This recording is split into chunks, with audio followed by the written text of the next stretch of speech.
Hello നമസ്കാരം. എവിടെയായിരുന്നല്ലേ? ഇവിടെയൊക്കെ തന്നെ ഉണ്ടായിരുന്നു. ഒരു കുറച്ച് പ്രശ്നങ്ങളുണ്ടായിരുന്നു. കുറച്ച് ഫാമിലി എമർജൻസീസ് ഒക്കെ വന്നു. അതുകൊണ്ടൊന്ന് നാട്ടിൽ പോകേണ്ടി വന്നു. ഒരു ഒരു ഒരു ഒന്നര ആഴ്ചത്തേക്ക്. അതുകൊണ്ട് കുറേ നാളായി വീട്ടിൽ കുറച്ച് ടെൻഷൻസ് ഒക്കെ ഉണ്ടായിരുന്നുകൊണ്ട് കുറേ നാളായി ഇപ്പോൾ ഒരു വീഡിയോ ഒക്കെ എടുത്തിട്ടെന്നറിയാം. എന്തായാലും കാര്യങ്ങളൊക്കെ അത്യാവശ്യം ഒന്ന് സെറ്റായിട്ടുണ്ട്. അപ്പോൾ അതുകൊണ്ട് ഐ എം ബാക്ക്. അപ്പോൾ ഞാൻ ഇന്നലെ വന്നതേ ഉള്ളൂ നാട്ടിൽ നിന്ന്. ആൻഡ് കാര്യങ്ങളൊക്കെ ഒന്ന് സെറ്റായി വരുന്നതേ ഉള്ളൂ. സെറ്റായി എന്ന് തന്നെ പറയാൻ പറ്റില്ല. ഇന്നലെ ഭയങ്കര ക്ഷീണമായിരുന്നു. അപ്പോൾ ഇന്ന് കാര്യങ്ങൾ സെറ്റായി വരുന്നതേ ഉള്ളൂ. അപ്പോൾ അതിലേക്കൊക്കെ കയറാം. Welcome to my channel. നാട്ടിൽ നിന്ന് വെളിയിലേക്ക് പോകുന്ന ഒരുമാതിരിപ്പെട്ട എല്ലാ പ്രവാസികൾക്കും ചിലപ്പോൾ ഇത് റിലേറ്റ് ചെയ്യാൻ പറ്റുമായിരിക്കും. പക്ഷേ നമ്മൾ പുറത്തായിരിക്കുമ്പം നമ്മളെപ്പോഴും നാടിനെക്കുറിച്ചും നമ്മുടെ പേരൻസിനെക്കുറിച്ചും ഒക്കെ നമ്മൾ ആലോചിച്ചുകൊണ്ടിരിക്കുകയായിരിക്കും. നമുക്ക് എപ്പോഴും എവിടെയൊക്കെയോ ഒരു ആവലാതിയല്ലേ, എന്തെങ്കിലും നാട്ടിൽ സംഭവിച്ചാൽ എങ്ങനെ നമ്മളവിടെ എത്തും, നമുക്ക് ഓടിയെത്താൻ പറ്റുമോ എന്നൊക്കെ. പക്ഷേ നാട്ടിൽ കുറച്ച് നാളൊക്കെ നിന്ന് എല്ലാവരുടെയും ഒരു സ്നേഹം കിട്ടിക്കഴിയുമ്പോഴത്തേനും നമുക്കൊരു ഭയങ്കര ആഗ്രഹമാണ് തിരിച്ച് നമ്മുടെ വീട്ടിലേക്ക് വരാനായിട്ട്. നമ്മുടെ സ്വന്തം വീട്, നമ്മുടെ ഒരു സ്പേസ്, അത് നമ്മൾ ആഗ്രഹിക്കും. നമുക്ക് അപ്പോഴത്തേനും തിരിച്ചു വരണം. ശരിയാണ്, പ്രവാസി ജീവിതത്തിൽ ഒരുപാട് കഷ്ടപ്പാടുണ്ട്, എന്നാൽ കൂടി അതിനൊരു സുഖമുണ്ട്. എനിക്കെന്തോ അങ്ങനെയാണ് തോന്നിയത്. നാട്ടിലായിരുന്നപ്പം തിരിച്ചെങ്ങനെയും ഇങ്ങോട്ടേക്ക് വരണം. കാരണം എന്തോ നമ്മുടെ ഒരു റുട്ടീനിലേക്കും നമ്മുടെ ഒരു ലൈഫിലേക്കും തിരിച്ചു വരാനുള്ളൊരു ആഗ്രഹമുണ്ട്.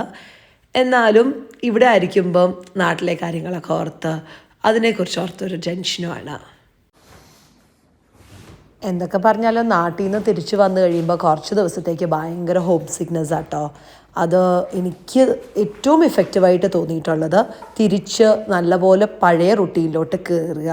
എനിക്ക് വീട് മൊത്തം ഒന്ന് റീസെറ്റ് ചെയ്ത് ഒന്ന് അടിച്ച് വാരി വൃത്തിയാക്കി കഴിയുമ്പോൾ തന്നെ എൻ്റെ മനസ്സിൽ പകുതി ഒരു ക്ലാരിറ്റി കിട്ടും. ഞാൻ ശരിക്കും വിശ്വസിക്കുന്നുണ്ട്, ഒരു ക്ലീൻ ഹോം അല്ലെങ്കിൽ ഒരു ക്ലീൻ സ്പേസ് ഉണ്ടെങ്കിൽ നമുക്കൊരു ക്ലീൻ മൈൻഡ് ഉണ്ടാകും. മൊത്തം വീടൊന്ന് അടിച്ചു വാരിയപ്പോൾ തന്നെ പകുതി ഒരു ആശ്വാസമായിട്ടോ. ഇനി ഒരുപാട് കാര്യങ്ങൾ ബാക്കിയുണ്ട്. ആദ്യം തന്നെ വന്നത്തെ പെട്ടി ഒക്കെ ഒന്ന് എല്ലാം അടുക്കി പെറുക്കി എടുത്ത് വെക്കാം. അൺപാക്ക് ചെയ്യാൻ പെട്ടി. ഇതാണ് പെട്ടിയെല്ലാം നമ്മൾ തുറന്നു വെച്ചിട്ടുണ്ട്.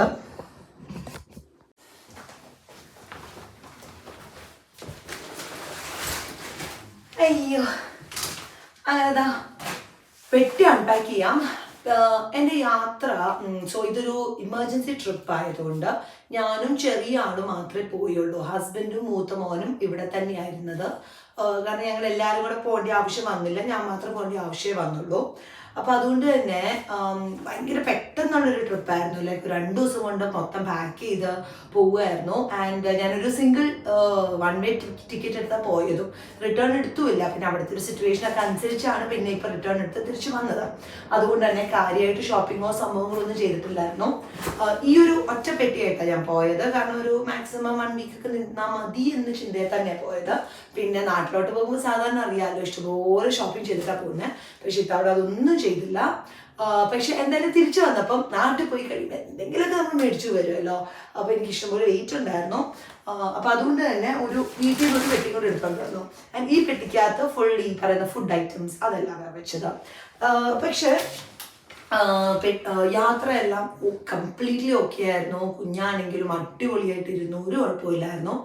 പക്ഷെ ആകെ ഇവിടെ തിരിച്ച് പേർത്തി വന്നപ്പം എന്നെ പെട്ടി കാണാനില്ല. അതെനിക്ക് തോന്നുന്നു കോലാലംപൂരിൽ 2 മണിക്കൂറായിരുന്നു ഞങ്ങളുടെ ഹോൾട്ട്. ആൻഡ് അത് കഴിഞ്ഞ് പിന്നെ ഒരു 1.5 മണിക്കൂറോളം കൊച്ചി എയർപോർട്ടിൽ നിന്ന് ഫ്ലൈറ്റ് ഡിലേ ആയി. അപ്പം വണ്ടി പോകുമെന്ന് തന്നെ വിചാരിച്ചു, സെക്കൻഡ് ലെഗ്, കോലാലംപൂരിൽ നിന്നുള്ള സെക്കൻഡ് ലെഗ്. പക്ഷെ എന്തായാലും വണ്ടി പോയില്ല, ഓടിപ്പോയി കയറാൻ പറ്റി. പക്ഷെ നമ്മൾ പെട്ടി വന്നില്ല. ആൻഡ് പിന്നെ അടുത്ത ദിവസം ഇന്നാണ് അവർ വീട്ടിൽ കൊണ്ടുതരായിരുന്നു പെട്ടി. അപ്പോൾ ഇതാ നമ്മുടെ ഈ പെട്ടി കുഴപ്പമില്ലായിരുന്നു. ഇതിൻ്റെ അകത്ത് തുണികളും സംഭവങ്ങളൊക്കെ ഉള്ളായിരുന്നു. അതുകൊണ്ട് ഇതിൻ്റെ അകത്ത് ഫുഡ് ഐറ്റംസ് ഇല്ലായിരുന്നു. ഈ പെട്ടിക്കകത്തായിരുന്നു ഫുഡ് ഐറ്റംസ് എല്ലാം. അപ്പം അവർ സ്കാൻ ചെയ്യുമ്പോൾ അവർക്ക് അറിയാമല്ലോ. അപ്പം ഈ പെട്ടി അവർ തുറന്നപ്പോഴത്തേനും അവരിങ്ങനെ ഒരു ലെറ്ററും വെച്ചു, ഒരു ലവ് ലെറ്റർ പോലെ ഇങ്ങനെ ഒരു ലെറ്റർ വെച്ചിട്ടുണ്ട്, ഓപ്പൺ ഫോർ ഇൻസ്പെക്ഷൻ എന്നൊക്കെ പറഞ്ഞിട്ട്. പക്ഷെ കുഴപ്പമൊന്നുമില്ല എന്ന് പറഞ്ഞു. ഓപ്പൺ ചെയ്തു, ചെക്ക് ചെയ്തു, കുഴപ്പമൊന്നുമില്ല. സാധനങ്ങളെല്ലാം നമുക്ക് കിട്ടിയിട്ടുണ്ട്. അപ്പോൾ കിട്ടിയ കുറച്ച് മെയിൻ സാധനങ്ങളൊക്കെ ഒന്ന് കാണിച്ചതാ. സോ നമ്മുടെ ഇവിടെ ഇമിഗ്രേഷൻസ് കുറച്ച് സ്ട്രിക്റ്റ് ആണ്. അപ്പോൾ അവർ പല സാധനങ്ങളും നമ്മളെ കയറ്റാൻ സമ്മതിക്കത്ത് പോലുമില്ല. സോ നമ്മൾ കുറച്ച് കെയർഫുൾ ആയിട്ട് വേണം കൊണ്ടുവരാനായിട്ട്. അതായത് റോ ആയിട്ടുള്ള ഒരു ഐറ്റംസും ലവിയില്ല. നട്ട്സ്, ഫ്രൂട്ട്സ്, വെജിറ്റബിൾസ് അല്ലെങ്കിൽ മീറ്റ് പ്രോഡക്ട്സ് അങ്ങനെ ഒന്നും തന്നെ ലവിയില്ല. അതുകൊണ്ട് തന്നെ ഈ പറയുന്ന പിക്കിൾ ഐറ്റംസ്, അതിൻ്റെ നോൺ വെജ് ഐറ്റംസ് അതൊന്നും സമ്മതിക്കാറില്ല. പിന്നെ എന്ത് നമ്മൾ കൊണ്ടുവന്നാലും അത് പ്രൊഫഷണലി പാക്ഡ് ആയിരിക്കണം. അങ്ങനെ ഒരുപാട് റൂൾസ് ഉണ്ട്. സോ കുറച്ച് കെയർഫുൾ ആയിട്ട് തന്നെ ആ സാധനങ്ങളെല്ലാം കൊണ്ടുവന്നത്. എല്ലാം ലവ് ചെയ്യുന്ന സാധനങ്ങൾ തന്നെ കൊണ്ടുവന്നത്. കുറച്ച് ഉണ്ണിയപ്പം. ഇത് ഉണ്ണിയപ്പം മാത്രമായിരുന്നു എനിക്ക് തോന്നുന്നു ഞാൻ കുറച്ച് പേടിച്ചത് അവർ സമ്മതിക്കുമോ ഇല്ലയോ എന്ന്. അവർ നോക്കി നമ്മൾ ലേബൽ ചെയ്തിട്ടുണ്ടായിരുന്നു. അതുകൊണ്ടായിരുന്നു കാരണം ഇൻഗ്രീഡിയൻസ് അവർക്കറിയാം. അപ്പോൾ അതുകൊണ്ട് ഉണ്ണിയപ്പം അവർ കയറ്റി വിട്ടു. എനിക്ക് സംശയം ഉണ്ടായിരുന്നു, എന്നാലും കയറ്റി വിട്ടു. പിന്നെ കുറച്ച് പൊടിഞ്ഞോ, പിന്നെ കുറച്ച് അവലോസ് ഉണ്ട, കുറച്ച് പൊട്ടിയോ, പിന്നെ ഹൽവ, നെയ്യപ്പം. നെയ്യപ്പമൊക്കെ നമ്മളിങ്ങനെ ഒരു ബോക്സ് ആയിട്ടാണ് മേടിച്ചുകൊണ്ട് വന്നു. ക്വാളിറ്റി ബേക്സ്, ആലുവയിലുള്ള ക്വാളിറ്റി ബേക്കേഴ്സ് ചെയ്യുന്ന. അപ്പോൾ നെയ്യപ്പം ഇതൊക്കെ അവർ തുറന്ന് നോക്കിയിട്ടുണ്ട് കേട്ടോ. കണ്ടാലോ തുറന്ന് നോക്കിയിട്ടുണ്ടല്ലോ. അപ്പോൾ എനിക്ക് കുഴപ്പമൊന്നുമില്ല. ഇതെല്ലാം ഇനി ഫ്രിഡ്ജിൽ കയറ്റണം. പിന്നെ കുറച്ച് ബനാന ചിപ്സ്, ഇതെന്താ അവലോസ് പൊടി. ഇതൊക്കെ ഇൻഗ്രീഡിയൻസ് എഴുതിയിട്ടുണ്ട്. പക്ഷെ ഇതൊന്നും അവരങ്ങനെ കാര്യമായിട്ട് തുറന്നൊന്നും നോക്കിയില്ല. ചുമ്മാ ചാനലും ചെയ്ത് കാണും. ഇത് മാഗിയുടെ ഇവിടെ ഒബ്വിയസ്ലി എല്ലാം കിട്ടും. അപ്പം അതുകൊണ്ട് നമ്മൾ ഈ പറയുന്ന മല്ലിപ്പൊടി, മുളക് പൊടി അങ്ങനത്തെ ഒരു ഐറ്റംസ് ഇപ്പോൾ കൊണ്ടുവരാറില്ല നാട്ടിൽ നിന്ന്. കാരണം ഇവിടെ ഇന്ത്യൻ കടയിൽ കിട്ടാത്ത സാധനമില്ല. മാഗി ഇവിടെ കിട്ടും. പക്ഷെ ഇവിടെ എന്തോ $6-7 വിച്ച് ഇസ് അറൗണ്ട് ഒരു 500-600 റുപ്പീസ് വരെ, ഒരു 300-400 റുപ്പീസ് വരും. 500 ഇല്ല കേട്ടോ, ഒരു 300-400 റുപ്പീസ് വരും. അപ്പോൾ എനിവേസ് ഇതിപ്പം അവിടെ 80 റുപ്പീസിന് കിട്ടുന്നു. സോ അതുകൊണ്ട് ഞാൻ കൊണ്ടുവന്നേ ഉള്ളൂ. ആൻഡ് സ്പേസ് ഉണ്ടായിരുന്നു, അതുകൊണ്ട് കൊണ്ടുവന്നു. ഞങ്ങളിവിടെ കഴിക്കുന്ന സാധനം ഒന്ന് മാഗി. പിന്നെ പിള്ളേർക്ക് വേണ്ടിയിട്ട് ഹൈഡ് ആൻഡ് സീക്ക് ബിസ്ക്കറ്റ്. ഇതും എല്ലാം ഇവിടെ കിട്ടുന്ന കേട്ടോ. ഇതൊന്നും കിട്ടാത്ത സാധനമല്ല. അതുകൊണ്ട് തന്നെ കാര്യമായിട്ടൊന്നും കൊണ്ടുവന്നില്ല. ഫിൽറ്റർ കോഫി, ഇത് ഷുഗർ കൊതിക്ക് വേണ്ടി കൊണ്ടുവന്ന. ഇത് ഞാനിവിടെ കണ്ടിട്ടില്ല. ചിലപ്പോൾ കിട്ടുമായിരിക്കും, പക്ഷെ ഞാൻ കണ്ടിട്ടില്ല. അപ്പം ഇതിൻ്റെ കൂടെ ഫിൽറ്റർ കോഫിയുടെ കൂടെ നല്ല ആ ഒരു സ്റ്റൈലിൽ കുടിക്കാനായിട്ട് ഒരു ഫിൽറ്റർ കോഫിയുടെ മറ്റേ ആ ബേസും സ്റ്റീൽ ഗ്ലാസ്സും കൂടെ മേടിച്ചു. ഭയങ്കര ക്യൂട്ടല്ലേ, എനിക്ക് ഇഷ്ടപ്പെട്ടു. സോ നാളെ എന്തായാലും ഒന്ന് ഉണ്ടാക്കി നോക്കാം ഫിൽറ്റർ കോഫി. പിന്നെ ചമ്മന്തിപ്പൊടി, അങ്ങനെ കുറച്ച് അതുപോലത്തെ ഐറ്റംസ് അത്രേ ഉള്ളൂ. പിന്നെ ഈ പെട്ടിയിൽ കാണിച്ചുതരാം. ഈ പെട്ടിയിൽ ഈ ഒരു സൈഡിൽ മൊത്തം തുണികളാണ്. ആൻഡ് ഞാൻ മുമ്പ് പറഞ്ഞിട്ടുണ്ട്, പക്ഷേ എൻ്റെ പാക്കിങ്ങിന് എനിക്ക് ഇഷ്ടമാണ് ഇങ്ങനെ ക്യൂബ്സ് യൂസ് ചെയ്യുന്നത്. ഗുണം ഒന്നാമത് നല്ലപോലെ സ്പേസ് സേവിങ് ആ. പിന്നെ നമുക്ക് എൻ്റെ തുണികൾ മാത്രമായിട്ട് ഒരു ക്യൂബിൽ വെക്കാം, കുഞ്ഞിൻ്റെ തുണി മാത്രമായിട്ട് ഒരു ക്യൂബിൽ വെക്കാം. സാധാരണ ഞാൻ എല്ലാം ക്യൂബിലാണ് വെക്കുന്നത്. ഇതിപ്പം ലാസ്റ്റ് കുറച്ച് സമയം ചുമ്മാ പിന്നെ കുറേ എടുത്ത് ഇടുകയായിരുന്നു. അതുകൊണ്ടാണ് കുറേ എണ്ണം പുറത്തൊക്കെ ഇരിക്കുന്നത്. പക്ഷേ യെസ്, ക്യൂബിൽ തുണികളെല്ലാം ആ സൈഡിൽ മൊത്തം തുണി, ഈ സൈഡിൽ വേറെ ഓരോ കുട്ടി കുട്ടി ഐറ്റംസ്, കുറച്ച് മരുന്നുകളും അങ്ങനത്തെ കുറച്ച് ജനറൽ ഐറ്റംസും മേടിച്ചിട്ടുണ്ട്. ബാൻഡേഡ്, അതൊക്കെ ഇവിടെ ഭയങ്കര വിലയാണ്. അപ്പോൾ നാട്ടിൽ പോകുമ്പോൾ എന്തായാലും അത് മേടിക്കാം. പിന്നെ ഇത് കുറച്ച് ഗിഫ്റ്റ്സ് ഒക്കെയാണ്. നമ്മുടെ എൻ്റെ ഫ്രണ്ടിൻ്റെ കുഞ്ഞ് ഈ ബീഡ്സ് ഒക്കെ ഉണ്ടാക്കും, മറ്റേ ബ്രേസ്ലെറ്റ് ഒക്കെ ഉണ്ടാക്കും. അപ്പോൾ അതിൻ്റെ കുറച്ച് മുത്തും അങ്ങനത്തെ കുറച്ച് ഐറ്റംസ് ഒക്കെ മേടിച്ചു അവൾക്ക് വേണ്ടിയിട്ട്. ചായപ്പൊടി, ചായപ്പൊടി ഞാൻ അതിനകത്ത് വെക്കേണ്ടതായിരുന്നോ? കുഴപ്പമില്ല, ചായപ്പൊടിയൊക്കെ അല്ല ഉണ്ട്, കുഴപ്പമൊന്നുമില്ല. പിന്നെ ഇതൊക്കെ മേടിച്ച് നോക്കാമെന്ന് വിചാരിച്ചില്ല. ഒരു കുഞ്ഞിൻ്റെ ഒരു ബോട്ടിൽ, ഇതൊക്കെ ബോട്ടിലൊക്കെ നല്ലത് ഇവിടെ കിട്ടും കേട്ടോ. എന്നാലും ചുമ്മാ ഒരു വഴിക്ക് പോകുന്നതല്ലേ. അതാ കുറച്ച് പാത്രങ്ങൾ മേടിച്ചു. പാത്രങ്ങൾ ഒരു ചെറിയ മറ്റേ കടുകൊക്കെ പൊട്ടിക്കാനായിട്ടുള്ളൊരു സ്റ്റീലിൻ്റെ പാത്രം. ഞാനിപ്പം മറ്റേ നമ്മുടെ നോൺ സ്റ്റിക്കിൽ നിന്നൊന്ന് മാറാൻ നോക്കുകയാണ്. അപ്പം അതിന് പറ്റിയ ഐറ്റംസ് നോക്കിക്കൊണ്ടിരിക്കുക. സോ ട്രൈ നോക്കാം, അടുക്കി പിടിക്കില്ല എന്ന് പ്രതീക്ഷിക്കുന്നു. പിന്നെ ഒരു ചിക്കൻ കറിയോ ഒക്കെ ഉണ്ടാക്കാൻ, അല്ലെങ്കിൽ വറക്കാൻ, മെയിൻലി ഇത് യൂസ് ചെയ്യുന്നത് വറക്കാനാണ്. ഇപ്പോൾ പപ്പടം കാച്ചാനോ അല്ലെങ്കിൽ എന്തെങ്കിലുമൊക്കെ ഡീപ്പ് ഫ്രൈ ചെയ്യാനായിട്ട് ആണ് ഇത് ഞാൻ മേടിച്ചത്.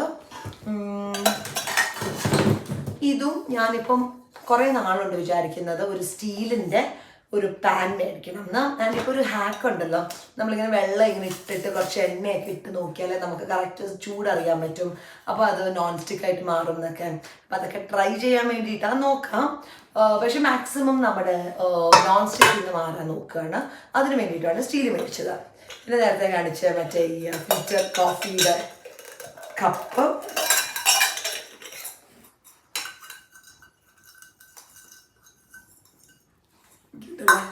ഇങ്ങനെ പിന്നെ വേറെ എന്നാ മേടിച്ചത്. പിന്നെ മോൻ ആകപ്പാട് പറഞ്ഞൊരു കാര്യമാണ് ഹോട്ട് വീൽ കാർസ്. അവന് ഭയങ്കര ഇഷ്ടമാണ് ഹോട്ട് വീൽ കാർ. അവന് ഞാൻ പോകുന്നതിന് ഭയങ്കര വിഷമമായിരുന്നു അവന്. അപ്പം അതുകൊണ്ട് തന്നെ അവൻ പറഞ്ഞു ഓക്കെ വരുമ്പോൾ 10 ഹോട്ട് വീൽ കാർസ് വേണം. അപ്പം ഇതിൻ്റെ ഒരു 10 ഹോട്ട് വീൽ കാർസ് മേടിച്ചു. അവന് കുഞ്ഞു കുഞ്ഞു സന്തോഷം. ആൾക്ക് വന്നപ്പോൾ തന്നെ അവൻ്റെതെല്ലാം പൊട്ടിച്ചു. ഇത് അവൻ്റെ കസിന് വേണ്ടി മേടിച്ചാ. അപ്പോൾ ഇത് പൊട്ടിക്കരുതെന്ന് പറഞ്ഞുകൊണ്ട് ആൾ പൊട്ടിച്ചില്ല, അല്ലാതെ അവരെല്ലാം ഓൾറെഡി പൊട്ടിച്ചു. ഇവൻ ഇതുപോലത്തെ 2 പാക്കറ്റ് കൊണ്ട് അവന് വേണ്ടി മേടിച്ചു. അപ്പം അവന് ഭയങ്കര അവിടെ അവൻ്റെ അപ്പൻ്റെ കൂടെ നല്ല അടിപൊളിയായിട്ട് ഇരുന്നു, ഒരു പ്രശ്നമൊന്നും ഉണ്ടാക്കാതെ.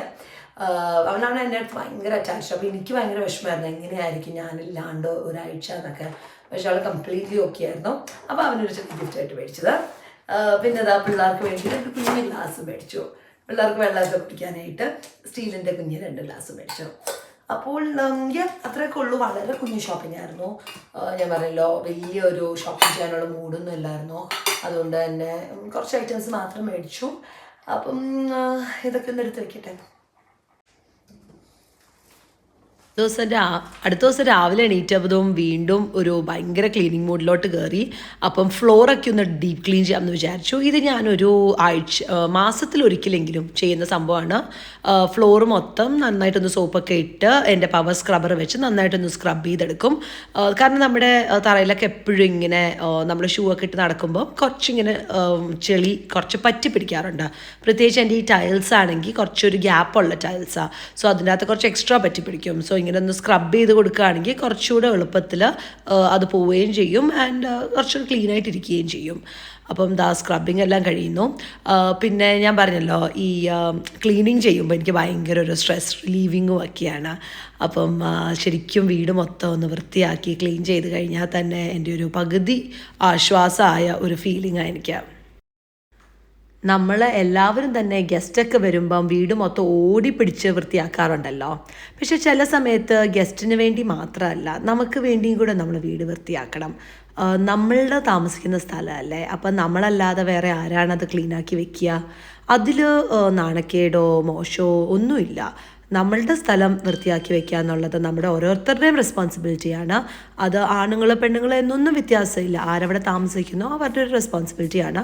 നമ്മളത് അതുപോലെ വൃത്തിയാക്കി വെക്കുകയാണെങ്കിൽ അതിൽ നിന്ന് കിട്ടുന്ന ഒരു മെൻറ്റൽ സാറ്റിസ്ഫാക്ഷനും വളരെ ഹൈ ആയിരിക്കും. ആദ്യമൊക്കെ കുറച്ച് ബുദ്ധിമുട്ടായിട്ട് നമുക്ക് തോന്നുമായിരിക്കും. പക്ഷെ കുറച്ച് കഴിയുമ്പോഴത്തേനും നമുക്ക് നമ്മുടെ ഒരു റുട്ടീനായിട്ടങ്ങ് മാറും. പിന്നെ അത് ചെയ്തില്ലെങ്കിൽ എന്തോ ഒരു മിസ്സിങ് പോലൊക്കെ തോന്നും. അപ്പം ക്ലീനിങ് ഞാൻ ശരിക്കും എൻജോയ് ചെയ്യുന്ന ഒരു കാര്യമാണ്. ഇപ്പം പണ്ടൊട്ടും ഞാനിങ്ങനെ അല്ലായിരുന്നു. ഇത് വർഷങ്ങൾ കൊണ്ട് ഉണ്ടാക്കിയെടുത്ത ഒരു ഹാബിറ്റാണ്. ആൻഡ് എനിക്ക് ഇപ്പം ഇഷ്ടമാണ് വീട് വൃത്തിയായിട്ടിരിക്കാനും. പിന്നെ നമ്മുടെ പിള്ളേരൊക്കെ തറയിൽ കൂടെ ഒക്കെ നടക്കുകയൊക്കെ ചെയ്യുമ്പം അവർക്കൊക്കെ വേണ്ടി ഒരു ക്ലീൻ ആൻഡ് ഹൈജീനിക് എൻവയൺമെൻറ്റ് കൊടുക്കുക എന്നുള്ളത് കുറച്ച് ഇമ്പോർട്ടൻ്റ് ആയിട്ടുള്ളൊരു കാര്യമാണ്. ഞാനൊരു കാപ്പിയാണ് കുടിക്കുന്നത്. പക്ഷേ ഇപ്പം കാപ്പി കുറച്ചൊന്ന് കുറയ്ക്കാമെന്ന് വിചാരിച്ചു.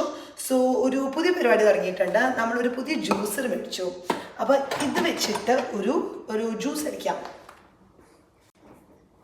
ഇന്നിപ്പോൾ ഞാൻ എടുത്തിരിക്കുന്നത് ക്യാരറ്റ്, ആപ്പിൾസ് ആൻഡ് ഒരു ചെറിയ ginger. So carrot, apple and ginger ജ്യൂസാണ്. ഇതിൻ്റെ അകത്ത് ഈ ജ്യൂസെല്ലാം നമ്മളൊന്നും ചെയ്യേണ്ട ആവശ്യമില്ല. ക്യാരറ്റൊക്കെ നമുക്ക് മുഴുവനോടിടാം. ആപ്പിളൊക്കെ ഇത്ര വലിയ ആപ്പിളായതുകൊണ്ട് ഒരു 4ആയിട്ട് മുറിച്ചു. അല്ലെങ്കിൽ കുഞ്ഞ് ആപ്പിളൊക്കെ ആണെങ്കിൽ അത് മുഴുവനോടിടാം. തൊലി, കുരു അങ്ങനെ ഒന്നും കളയേണ്ട ആവശ്യമില്ല. ഇഞ്ചി അതെ തൊലിയൊന്നും കളഞ്ഞിട്ടില്ല. അപ്പോൾ പ്രിപ്പറേഷൻ ഭയങ്കര എളുപ്പമാണ്. അതാണ് എനിക്കിത് ഇഷ്ടപ്പെട്ടത്. അപ്പം ഞാനിവിടെ ജ്യൂസൊക്കെ കുടിച്ചിരിക്കട്ടെ. ഈ വീഡിയോ ഇഷ്ടമായെന്ന് വിചാരിക്കുന്നു. അപ്പോൾ have a good day everybody. Thanks for watching. By.